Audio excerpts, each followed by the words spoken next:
As coolant ages from prolonged use, the inhibitors of the coolant drop out of the solution and form a gel-like substance.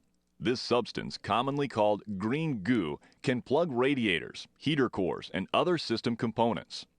If the cooling system becomes oversaturated with SCA additives, the recommended corrective action is to drain and flush the system with an approved coolant system cleaner, then refill the system with the proper mixture of antifreeze, water, and SCAs. If problems in the cooling system persist, a close examination of the coolant filter may offer some diagnostic clues. A plugged filter can indicate a number of problems, including the presence of oil in the cooling system, excessive SCAs, dirty water, or the presence of stop leak products. A rusty filter can indicate a low level of SCAs and can plug the filter.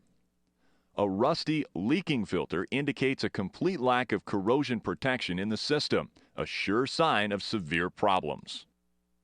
Taking care of your cooling system before problems develop is the key to keeping your heavy-duty diesel engine running smoothly.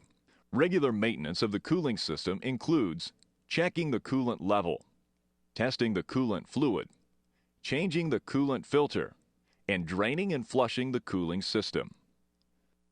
Properly maintaining a cooling system involves checking the coolant level. If the coolant level is low, additional coolant will need to be added to the cooling system to replace losses due to small leaks, evaporation, or engine maintenance. Identifying the type of antifreeze currently being used in the cooling system can be a problem. You cannot determine what type of antifreeze is being used by the color alone. Conventional ethylene and propylene glycol antifreeze has been manufactured in a variety of colors. When organic acid antifreeze was first introduced, oat type antifreeze was typically orange in color. Nitrided oat type antifreeze was typically red in color. And hybrid oat type antifreeze was typically either yellow or red in color.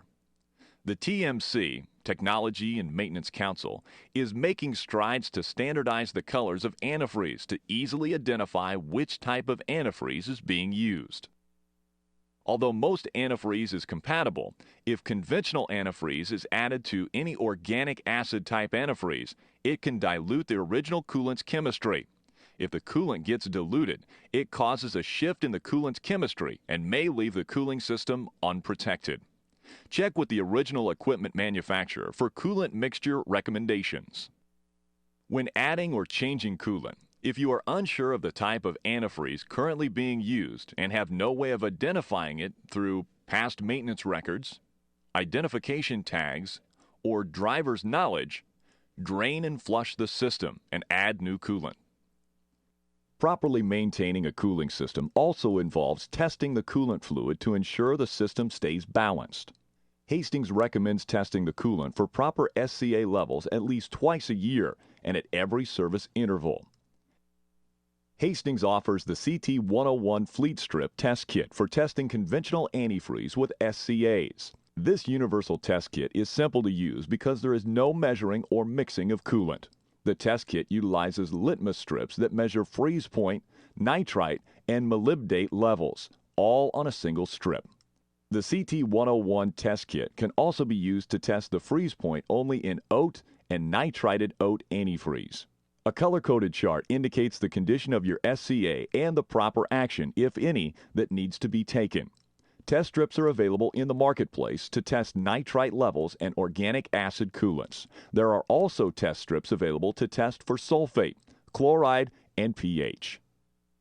In addition to the Fleet Strip Test Kit, a refractometer is an excellent method to determine the freeze point of the coolant mixture. It also is helpful in determining if straight antifreeze or plain water is being added to a leaking system. Conventional coolant filters should be replaced at every normal service interval. If testing indicates that additional SCAs are needed, those SCAs can be added in the following ways. Install a new coolant filter with the correct amount of chemicals already in the filter. Install a new coolant filter with chemicals and add liquid SCAs to bring the system up to the correct level of protection. Install a new coolant filter without chemicals and add liquid SCAs as required. If no additional SCAs are needed, a new coolant filter without chemicals should be installed. See installation instructions for determining proper SCA levels. When using oat or nitrided oat antifreeze, Hastings recommends using an extended life coolant filter without chemicals, designed to be serviced after 1 year, 150,000 miles, or 4,000 hours of service. The cooling system, using conventional antifreeze, should be drained and flushed every 200,000 to 250,000 miles. To flush the cooling system, Hastings recommends using a cooling system cleaner, or CSC. A CSC helps remove scale, rust, and combustion byproducts through a chelating process that surrounds the corrosion particles and then moves them through the system. Once the system has been flushed, and if conventional coolant has been added, it's time to pre-charge the cooling system with SCAs.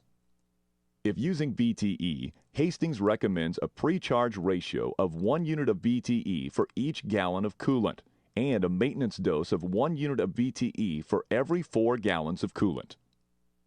For BTA Plus, the recommended pre-charge ratio is 1.25 units of BTA Plus for each gallon of coolant, and a maintenance dose of 1.25 units of BTA Plus for every 4 gallons of coolant. Keeping your cooling system working properly takes an aggressive, ongoing maintenance program.